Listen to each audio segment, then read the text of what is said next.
देखिए, पहले तो कोरोना जो है, अब आप देख रहे हैं दिन प्रतिदिन केस बढ़ रहे हैं। हालांकि हमारी रिकवरी का रेट भी बहुत अच्छा है।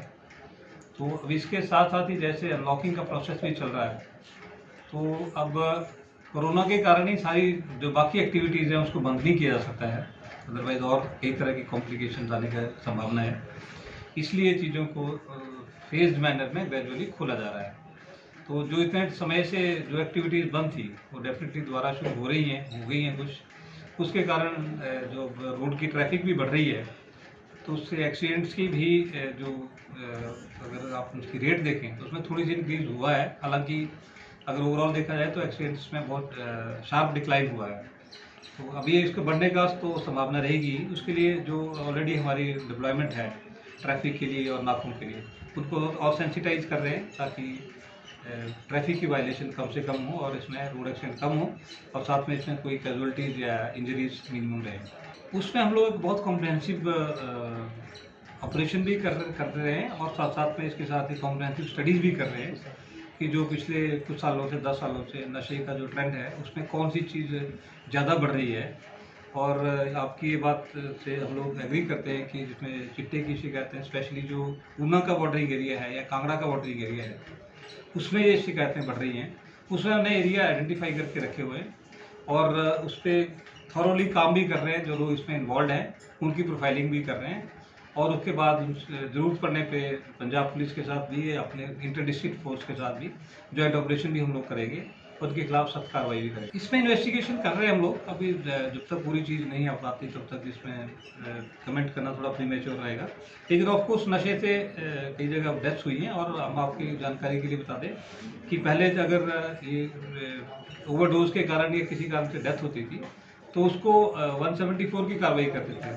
लेकिन अब पिछले काफ़ी टाइम से हम लोग इसमें अगर ऐसी ओवरडोज से डेथ होती है और इस तरह से डेथ होती है उसमें हम लोग इसमें culpable homicide not amounting to murder, इसमें 304 आईपीसी में केस रजिस्टर करते हैं और जिसने उसको नशा सप्लाई किया है या जो उसका साथ में उसको नशा देने वाला कोई आदमी था उसके खिलाफ इस तरह की नॉन वेरिएबल सेक्शन में भी कार्रवाई कर रहे हैं। कमर्शियल क्वांटिटी जब होती है या कुछ केसेज में इंटरमीडिएट क्वांटिटी होती है उसमें प्रॉपर्टी के लिए फाइनेंशियल इन्वेस्टिगेशन हम करते हैं। तो जैसे अभी यहाँ का आपका केस जो 17.5 क्विंटल के ऊपर हमने पॉपी हर्स्ट पकड़ी थी ऊना में, हरोली पुलिस स्टेशन में, उसमें हम फाइनेंशियल इन्वेस्टिगेशन कर रहे हैं। बाकी जहाँ भी ये इस तरह का होगा वहाँ पे हम लोग फाइनेंशियल इन्वेस्टिगेशन करके उनके एसेट्स को जो है वो फ्रीज करेंगे और उनकी प्रॉपर्टी जो मूवेबल प्रॉपर्टी होगी उसको सीज करेंगे। और साथ में कांगड़ा में हम लोगों ने, क्योंकि यहाँ पे जो यहाँ की प्रोफाइलिंग मैंने देखी है ऊना की या फॉर दैट मैटर चंबा की, तो जो नशे के जो डील करते हैं लोग वो अभी छोटे लेवल के हैं, मतलब फाइनेंशियली उतने वेल ऑफ नहीं है। लेकिन कांगड़ा के एरिया में हमें ये प्रॉब्लम आई है जहाँ पे लोगों ने प्रॉपर्टी भी बना के रखी है। तो अब हमने उनको इनका डिटेल लेके मैटर टेकअप करेंगे हम दूसरे डिपार्टमेंटों से भी, रेवेन्यू डिपार्टमेंट से भी लेके उनकी प्रॉपर्टीज आइडेंटिफाई कराई जा रही है। और जहाँ पे हमें लगेगा कि जो रूल्स की वायलेशन हुई है, जैसे सपोज करिए बाहर का आदमी आके बस गया है और उसको 18 की परमिशन उसने नहीं ली है, उसकी प्रॉपर्टी को लॉफुली उसको हम सरकार के कब्जे में लेंगे या किसी ने सरकारी ज़मीन पे कब्जा करके रखा है, किसी धार्मिक संस्था की ज़मीन पे कब्जा करके रखा है, उसको हम डिसमेंटल कराएंगे। उसके बावजूद इसकी प्रॉपर्टी डिस्प्रोपोर्शनेट है और वो नशे के कारोबार में इन्वॉल्व है, उसकी हम जो कंसर्न मनी लॉन्ड्रिंग के लिए उसके जो कंसर्न डिपार्टमेंट है जैसे एनफोर्समेंट डायरेक्टरेट है, उन लोगों को भी सूचना देंगे। तो उनके खिलाफ नशे जो बेचने वाले लोग हैं ये टाइम के साथ ज़्यादा फ्लोरिश करने की इनकी टेंडेंसी रहती है और लॉ के लूप होल्स को भी अब्यूज़ करने की इनकी टेंडेंसी रहती है। और क्योंकि स्पेशली चिट्टा जो है इसमें जो फाइनेंसिस इन्वॉल्व हैं बिकॉज लो क्वांटिटी का है और हाई कॉस्ट है। जैसे पॉपी हर्स्ट का है, क्विंटलों में आती है, पकड़ी जाना आसान है, चरस भी ज़्यादा आती है, पकड़ा जाना आसान है, मेडिसिन को एकदम से आप आइडेंटिफाई कर सकते हैं। लेकिन जो चिट्टा है ये तो ग्रामों और मिलीग्रामों में इसको यूज़ करते हैं लोग और मतलब लेके जाते हैं, ट्रांसपोर्ट करते हैं, जो कि डिटेक्ट करना इटसेल्फ बहुत बड़ी एक चैलेंज है पुलिस के लिए। तो ऐसे केसेस में मनी का जो इन्वॉल्वमेंट है बहुत हाई है। तो इस केसेस में फिर हम क्योंकि पैसा कमा के उसको यूज़ करते हैं तो हम इनके खिलाफ हम मल्टी डायमेंशनल एक्शन लेंगे ताकि अगर ये रेवेन्यू डिपार्टमेंट से रिलेटेड होगा तो उनसे कार्रवाई कराएंगे, किसी एनफोर्समेंट एजेंसी दूसरी होगी उससे रिलेटेड होगा तो उनसे कार्रवाई कराएंगे, इनकम टैक्स से रिलेटेड होगा तो उनको सूचना भेजेंगे, उनसे कार्रवाई कराएंगे, और हमारे से रिलेटेड होगा कमर्शियल क्वांटिटी पाई जाती है तो उसमें हम भी कार्रवाई करेंगे। इसमें हम लोग जैसे इंस्टीट्यूशनल क्वारंटीन है या होम क्वारंटीन है, इसमें ऑलरेडी डायरेक्शन है, उसमें हम केस रजिस्टर कर रहे हैं उनके खिलाफ। और सपोज करिए होम क्वारंटीन में कोई आदमी है वो रूल वायलेट करता है तो उसको IQ में डाल दिया जाता है, मुकदमे दर्ज साथ किया जा रहा है।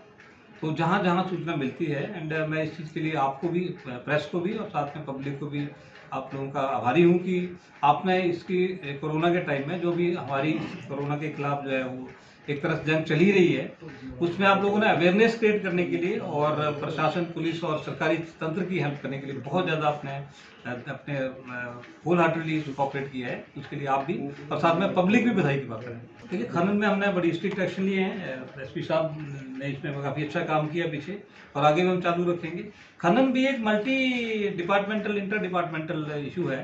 इसमें परमिट देने से लेके, एरिया आइडेंटिफाई करने से लेके, स्टोरेज से लेके और उसकी लोडिंग को लेके सब तरह के इश्यूज हैं।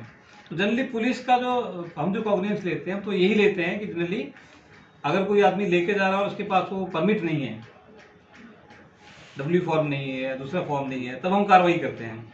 अब उसका अभी सरकार के लेवल पे भी इसमें सुझाव हम लोगों ने भेजे हैं, रिक्वेस्ट भेजी है कि इसमें multi dimensional, multi departmental approach की ज़रूरत है। कि इसको बेसिकली क्या है कि इलीगल माइनिंग होती है, दूसरी होती है कि जो व्हाट यू कॉल रूल तोड़ के माइनिंग होती है।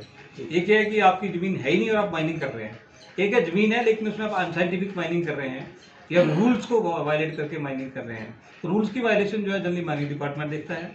और जब लैंड के बारे में उसमें रेवेन्यू की हेल्प नहीं पड़ेगी। और जो उसका बाद में ओवरलोडिंग का भी उसके लिए वेब्रिजेस का प्रोविजन करना पड़ेगा, और जिसके बावजूद आदमी चलता है तो हम लोग भी कार्रवाई करते हैं। क्योंकि इसका generally majority of the cases में वायलेशन जो होती है वो लीज होल्डर भी करते हैं। तो वो जो डिफ्यूज़ कई जगह सिचुएशन होती हैं, डिफ्यूज़ ज्यूरिडिक्शन होती है, उसका फ़ायदा उठाते हैं। इसके लिए गवर्नमेंट को बड़ी डिटेल हमने रिकमेंडेशन भेजी हैं, और बड़े जल्दी ही इस पर मेरे को लगता है सरकार की तरफ से जो मल्टी डिपार्टमेंटल एक कोऑर्डिनेशन कमेटी करके उसमें जो वेब रिलीज भी होंगे और एरिया आइडेंटिफाइड होंगे, और उसके बाद उनको जो अनसाइंटिफिक माइनिंग में होगा तो उसमें उनके खिलाफ कार्रवाई करनी होगी। उसमें ऑलरेडी कुछ डायरेक्शन आई भी है गवर्नमेंट से, और जल्दी ही इसमें जो है वो बॉर्डर पे स्पेशली हम लोग जो है ना वो मल्टी डिपार्टमेंट्स के जो नाकाज और बैरियर्स हैं उनका भी प्रोविजन हो जाएगा जल्दी। इसमें मैं SP साहब को कहूँगा कि इसमें अगर उस आदमी की विलफुल केयरलेसनेस है तो उसमें कार्रवाई करें। लेकिन इसमें क्योंकि मेडिकल, मैं आपको फिर रिपीट कर रहा हूँ कि मेडिकल इमरजेंसी है, मेडिकल की प्रॉब्लम है बेसिकली, तो हो सकता है कि किसी व्यक्ति को कहीं भी कोई सेंसिटाइजेशन की वजह से या उसकी एजुकेशन की कमी की वजह से और कारणों से कई बार आइडिया भी नहीं रहता कि क्या करना चाहिए। जैसे हाथ धोने का ही तरीका है, तो एक साइंटिफिक ट्रेंड आदमी अपने हाथ और तरह धोएगा, एक मजदूर भी धो लेगा, एक अनपढ़ भी धो लेगा, लेकिन उसमें डिफरेंस रहेगा।